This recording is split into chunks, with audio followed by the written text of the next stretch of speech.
The Kraken just absolutely embarrassed themselves. Not only the most embarrassing loss of this season so far, but I would say the most embarrassing loss of this calendar year so far. What's cracking, everybody, and welcome back to Kraken R&R, where if you haven't picked up on it already, and longtime viewers of this channel will probably be able to tell by the fact that I'm not wearing the jersey, this is not going to be a video for the people who don't like negativity. So if that is you, yeah, I'd suggest just waiting to the next one. I mean, hopefully anyway. And that's because the Kraken just lost 6-3 to the Calgary Flames at home. A team that coming into this game had just lost as many games in a row as they scored goals on Kraken ice. Now sure, two of them at the end were empty netters, and relatively strange empty netters. One of them banked in off the boards and the other one kind of curved in as it was rolling along the ice. But either way, they lost to this Calgary Flames team that, again, coming into this game had lost 6 in a row, and a couple of those they hardly looked interested in playing at all. So while sure, this is a Flames team that is better than their record would suggest, I would still say, and I mean, at the very least, they're certainly a more talented roster than their record so far would suggest. That might make this understandable if the Kraken had lost to a Flames team in a close game that for once this season was showing the potential that is on their roster talent-wise. But that is not what happened in this game. The Flames gave the Kraken every chance in the world to easily walk away with the win, but the Kraken just time and time again said, no, you take it. You guys have waited long enough for your next win. Now, with some of this frustration that's coming out all of a sudden possibly rooted in the bad start to the season the Kraken themselves have had, nowhere near as bad as the start the Flames have had, but still pretty bad, yeah, you know what, I would say so, because even regardless of where the Flames were at coming into this game, if the Kraken had come into this game with, well, certainly the Golden Knights record, or even the start of the season the LA Kings or Vancouver Canucks have had, heck, maybe even the start the Anaheim Ducks have had, I probably wouldn't be this upset right now. Would it still be an embarrassing, frustrating, and unacceptable loss? Yeah, it absolutely would be, but at that point, you could at least write it off as a one-off game that's bad in otherwise a good start to the season. Unfortunately, that's obviously not where the Kraken were at coming into this game, because even if you can make some excuses like saying they've had a brutal start to the season schedule-wise, which they have, having faced only 3 teams so far that weren't in the playoffs last year or aren't in a playoff spot at this point this season, and yeah, they've already lost Burakovsky and Tanev for a good chunk of time, there's no excuse to losing to a team that's coming in having lost 6 straight and largely looked disinterested in those losses. And not only, again, lost to them at home, but also lost a chance to, with what would have been a 3rd straight win, to really start to get things rolling and get back to at least NHL 500.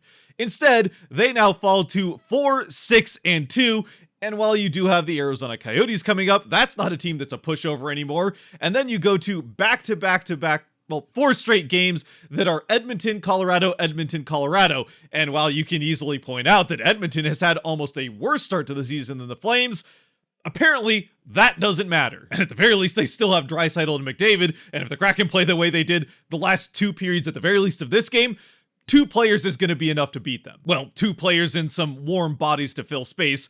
They're not quite as bad as San Jose, who might actually be able to lose to just McDavid and Draisaitl, but still. Now, I suppose we might as well get into a quick recap of the game, because why not? And you know what? At least with the first period, that'll give me a chance to catch my breath here for a second, because the Kraken did play a fine first period. Not a good one, but a fine first period. Kind of picking up where they left off with the Nashville game, playing well enough to beat a mediocre to bad team, but also gave the Flames some chances that a better team would have been able to take advantage of and put the Kraken down a couple of goals early. Because the Kraken did give up a couple of pretty nice chances that the Flames just straight up whiffed on early on. Still, they're able to kind of collect themselves. And then Jared McCann gets his head slammed into the ice. Okay, well, I'll be able to catch my breath after this, because with this, even if the Kraken do end up getting a 5-minute major out of it, so the officials at least did their job, there is still something to be upset with even on the Kraken side of things here, because while there's enough that could be said about the scummy, literal intent to injure that Mangiapane has here on McCann, coming up behind him after the play is dead, while McCann's laying face down on the ice and just cross-checking him in the back of the shoulders, slamming his face against the ice and causing McCann to lose a couple of teeth and blood dripping out of his face that you could see from anywhere in the arena. So yeah, Obviously a hit for Mangiapane that should get him a couple of games suspension.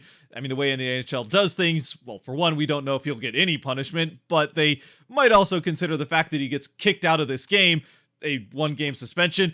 But even outside of the officials doing their job and removing him from the game after this scummy hit, to say the least, and try to keep this family friendly, the Kraken themselves, no response.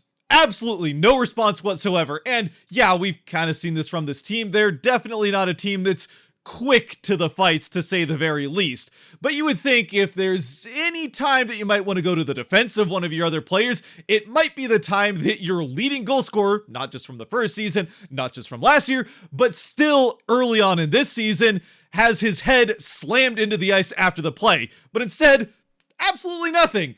I mean, I shouldn't say absolutely nothing. At least, I don't know if it was Dumoulin or Schultz, one of the two defensemen on the ice, does skate towards Mangiapane, but then the official gets in his way.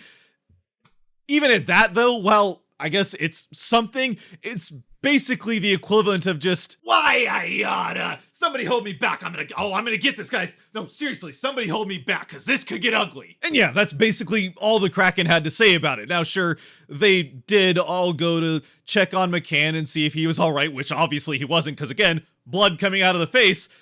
But no, they absolutely nothing as far as Mangiapane is concerned, and no, they don't also then go and get in a fight with somebody else just to right things after having their best player get knocked out of the game. Didn't know at that time if he was going to come back. Now, again, to the officials' credit, and I've been tough on the officiating in a couple of games already this season, deservedly so you know what? Also deservedly so, the officials were straight up better at doing their jobs in this game than the Kraken were, and do so here by handing out the 5-minute major, and then going to review and kicking Mangiapane out of the game, so the Kraken don't have a chance to go at him later on in this game. So I guess we'll just have to wait and see a couple days after Christmas, the next time these two teams face in Calgary on the 27th of December, if the Kraken decide to do anything about it then. My guess would be no, but I guess we'll find out. And really, the only way that I can even see it being better than a 50-50 chance that Mangiapane sees any retribution whatsoever from this Kraken team when that game comes around in the end of December is if somehow at that point John Hayden is on the team and playing games for the Kraken, which as much as I would like, even as somebody who doesn't really like fighting in hockey, to see anybody come to the defense of a teammate. Heck, I've seen more fight when it comes to sticking up for teammates out of baseball or football teams, and fighting isn't allowed in those sports. This is the one sport, quite literally, where it's actually allowed, team sports wise anyway, and the Kraken still refuse to do so.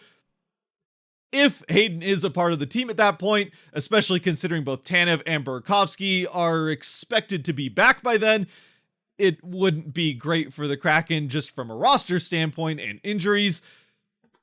But yeah, it feels like something has to change. Now, like I've said before in previous videos, and also earlier on in this one already, we have already known this for a while about this team, that they're not a team that's quick to get in fights, and strategy-wise, that is a good thing with this team, being that they play through their depth with all 4 lines. You really don't want to be getting in too many situations where you're trading players depth-wise with the opposing team 5 minutes at a time. It does put the Kraken at a little bit more of a disadvantage than the opposing team in the majority of those situations. And yes, it also has been a team that has tended to lean more towards check if your guy is okay, and then make the opposing team pay on the ice and on the scoreboard. And I suppose for what it's worth, the Kraken do that to some extent in the remainder of this first period, because early on in the 5-minute major, they do end up scoring. It's Oliver Bjorkstrand from, well, it's basically the same way that he just scored his last power play goal, shooting it right down the slot through a screen and into the back of the net to give the Kraken the 1-0 lead, with just about 1:30 gone in this 5-minute major. And again, for anybody who's new, the 5-minute majors do not end when a goal is scored, so the Kraken still have the better part of 3.5 minutes left to continue to score goals against the Flames. The Flames, though, do have, for all of their other problems so far this season, a good penalty kill and are able to kill off the rest of this 5 minutes, which, while a bit frustrating, wouldn't be the end of the world if it wasn't for the fact that right as the guy comes out of the box, and it's a first game NHLer that's coming out of the box serving that penalty for Mangiapane, the Flames get a rush chance right down towards the Kraken end of the ice, and of course, they end up scoring on it, and yep, It's the guy in his first NHL game that puts the second rebound off of Grubauer into the back of the net, or at least it was something like that anyway. It certainly was the guy in his first NHL game that ended up scoring the goal. I usually go back and watch the highlight package and get the screenshots for these goals before I record these R&Rs so that I can get some of these details right and make sure that my memory is serving me correctly as much as possible. But with this game, for one, I just couldn't really go back and watch the highlights without getting some of this frustration off my chest first. So forgive me if not all of the details are perfect on these scoring plays. The screenshots will still be there and you can see what happens in that case. Either way, within seconds of a 5-minute major coming to an end, the score is even, which is almost worse that it happens this way than if the Kraken had not scored on that 5-minute major and it was 0-0 at this point. That still would have been pretty bad, but this somehow it feels worse. The good news, at least for the Kraken, is that it doesn't take long to relieve this souring feeling of the equalizing goal for the Kraken to retake the lead, and it comes on a beautiful passing play that I wish wasn't just the one bright spot in an otherwise dismal night for the Kraken. But again, here we are, so we might as well at least enjoy it while we're here. And again, for what it's worth, it is one of the nicer passing plays, certainly two pass plays that we've seen from the Kraken so far this season. It starts with all people of Devon Shore towards the top of the faceoff circle along the boards in the offensive end. He passes it, and the only reason he's even on this shift is because he's taking over for McCann, who's still not back in the game at this point, but he passes it down to his current line mate at this point in Yanni Gourde towards the bottom of the faceoff circle, still along the boards, and then Gourde with a picture-perfect one-touch pass from that spot out towards the far side of the slot with Eeli Tolvanen crashing in. Tolvanen with the one touch of his own into the net, banks it off his stick to give the Kraken the 2-1 lead. It's tic-tac-toe and in, and that's really kind of what it took for the Kraken to get it past Vladar, who did have a spectacular save. Again, it'll come up in the highlights, but Vladar, even if it's been a tough season goaltending for anybody that's been in net for the Flames this season, this is one that he really had no chance on, and that seems to be what it took for the Kraken to score in this game. Of course, with that being said, as far as the second period is concerned, as the Kraken do carry that 2-1 lead into the second period, it hardly mattered who was in net for the Flames, because the Kraken in this period only get 3 shots on goal, including getting another power play. Still, 3 shots on goal. And not only that, which would be bad enough in its own right, 3 shots on goal is pretty embarrassing in and of itself, especially given that they had a power play. Not one of those 3 shots was even particularly close to scoring, because I did actually remember that one very nice save from Vladar was in the first period. So here we are with a Kraken team that came into the second period with a lead, and had they literally just decided to, I don't know, play the rest of the game, they would have had no trouble winning this, and we wouldn't be here at this point. The Kraken would have had their 3rd win in a row, they'd be back to NHL 500, and we could have maybe a little bit of a talk about another sloppy game against a bad team that you'd like to see them play a little bit better in. Instead, they just let the Flames hang around, and hang around some more until eventually they get a power play late in the period on a very soft call. I mean, I was nice to the refs saying they did a good job. This is maybe the one where they could have done a little bit better. It's a boarding call against Tolvanen, and I'm not even sure the guy he hit actually touched the boards. Either way, the Kraken do manage to kill off this Tolvanen penalty. The problem is, just over a minute into it, McCann, trying to clear the puck, ends up missing the puck, but hitting the face of a Flames player right behind him. So he heads to the box for high sticking, and he did not argue it whatsoever. He skated straight to the box really before the official could even put his arm down. And that means there's now 47 seconds of 5-on-3, which, like I said, because the Kraken killed off the Tolvanen part of it, they do kill off this 5-on-3 pretty well. Unfortunately, even with Tolvanen coming out of the box, getting involved, and then making a couple of nice plays to get the puck cleared, the Flames do end up back in the Kraken end of the ice, and then Wennberg's stick breaks, which basically makes it 5-on-3.5, but effectively almost 5-on-3 once again.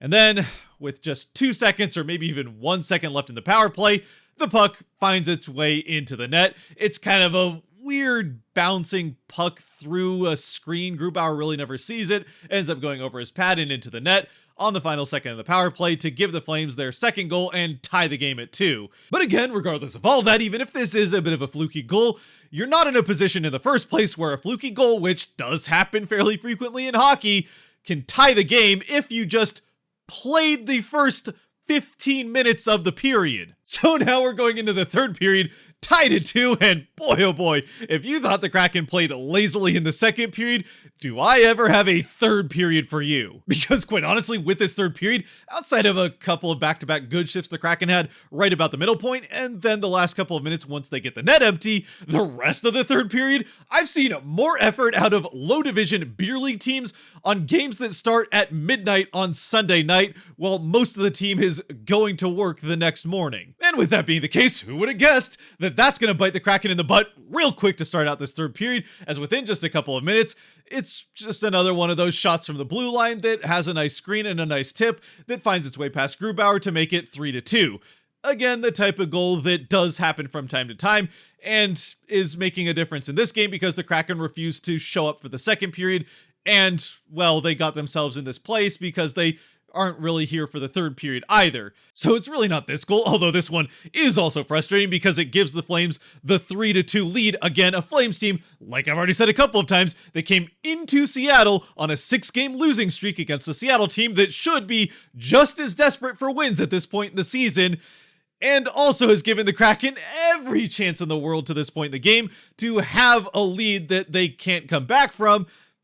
It's not this one so much that really pisses me off as the second one that the Kraken give up here just a couple minutes later. It's a goal that comes off of a free breakaway, just a terrible play that's a turnover in the defensive end, and then the defenders let the lone guy get behind them, so it's a breakaway, which Grubauer does make the stop, and Grubauer wasn't necessarily fantastic in his own right in this game, but again, this was a full team loss of a game, so he was not the sole reason the Kraken lost this game by any stretch of the imagination either, and at least when it comes to this play in particular, a free breakaway allowed by the Kraken, he makes the initial stop, which is really all you can ask for from your goaltender in a one-on-one situation here. Really not the type of situation you want to be putting your goaltender in all that many occasions. It is going to happen from time to time to every team, but a lot had to go wrong to get here in the first place, so you would think that maybe some of his teammates would be coming down to at least try to help if he makes that initial save, which again,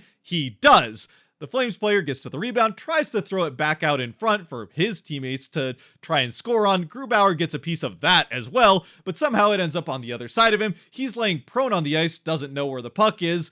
It ends up right kind of under his arm pad, or armpit, I should say, with his pad still between the puck and the net. So if anybody on his team gets there and helps him freeze the puck against his body or helps him find it so he can freeze it, no problem. Crisis averted. But instead, nope, not a single Kraken player in sight. No one even coming down to hustle to the other end of the ice to help their goaltender out with the situation that they put him in the first place. Instead, the next two players to that puck that's still loose next to Grubauer are Flames players. The first one pokes it out, it ends up out in front of the net, and the second one puts it in that net to make it 4-2. I mean, the Kraken do have a couple of guys back, both the defensemen to make it back. One of them is on the guy on the breakaway, so he ends up past the play, and the other one, I don't even know what he was doing. Again, I can't remember off the top of my head who the two defensemen were or who the forwards were that allowed this to happen. You might be able to see it on the replay. Either way, a completely unforgivable play by the Kraken here. Completely lazy from start to finish, aside from Grubauer, who at least did his job on this play, that allows this fourth one to go in. And at that point, I mean, it's possible to come back, but not likely. Eventually, towards the end of the period, with a little over 2 minutes left, the Kraken do pull Grubauer down still 2, trying to get back in it, and they do actually end up getting one to make it 4-3. Bank off of the foot of Schwartz goes into the net. Schwartz went down, so hopefully he's okay. He certainly seemed to hit him in a soft spot in the boot, not the place that has the most padding in the world. Still, I think he'd happily take the goal out of it.